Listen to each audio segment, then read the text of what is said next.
towards freedom. India has always been famous for spices, textiles, jewelries, and pearls. The Arabs were among the first to come to India for trade. The Portuguese, the Dutch, the French, and the British followed.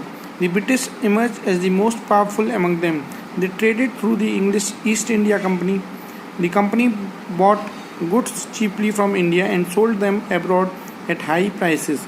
This resulted in huge profits for the company. Little by little, the English East India Company established control over the whole of India. Taking advantage of the lack of unity among the Indians, the British conquered large parts of India and established their rule. Discontent among Indians. Once the British were firmly established in India, they exploited the farmers, traders, craftsmen, and the rulers of local kingdoms.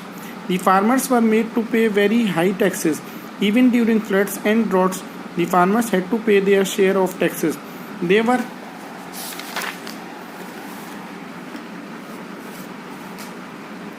were forced to grow indigo, a plant which is a source of indigo dye, and cotton.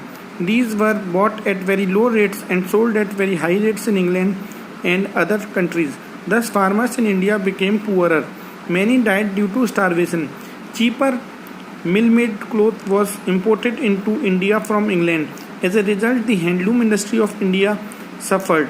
Lakhs of weavers became unemployed. They suffered the same fate as the farmers. The British did not allow the Indians to open mills and factories. Indian traders were not allowed to trade in items of their choice. Indian rulers and princes were also unhappy with the British.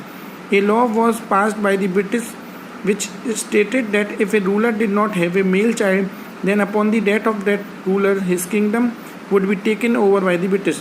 By using unjust and unfair means, the British sought to expand their hold over India. The dissatisfaction and anger of most Indians led them to revolt.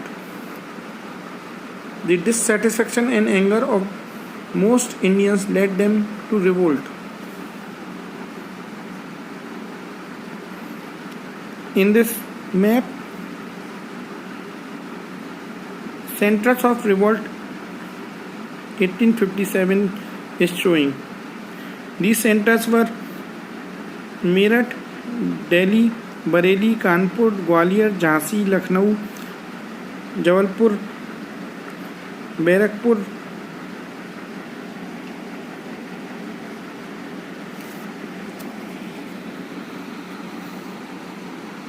Kitlaur, Belor were the main centers of revolt.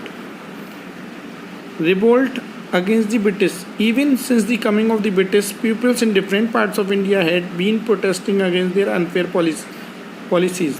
However, there was no unity in their protest. It was only in 1857 that a major revolt broke out. This was the First War of Independence, also called the Sipahi Mutiny or the Great Revolt of 1857. It was an important event in our struggle. For freedom. The revolt was started by the Indian soldiers serving in the British Army in India. A new rifle called the Enfield had been introduced in India. A rumor spread that the grease used in the bullets was made from the fats of cows and pigs. Soldiers had to bite off the greased wrappers of the bullet before loading it in the rifle. It was against the religious sentiments of both Hindu and Muslim soldiers. They refused to use these rifles and revolted. The revolt started at Meerut and soon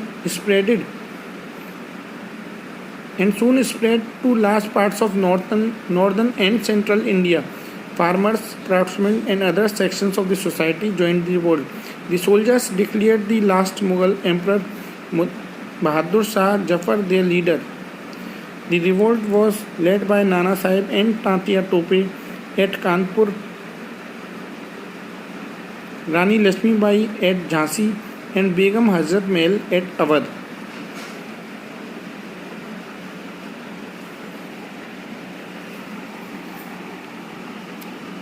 After defeating the mutineers, the British exiled Bahadur Shah Jafar to Burma, now Myanmar. He spent the last 5 years of his life in Rangoon, now Yangon, with his death in 1862. 3 centuries of Mughal rule came to an end.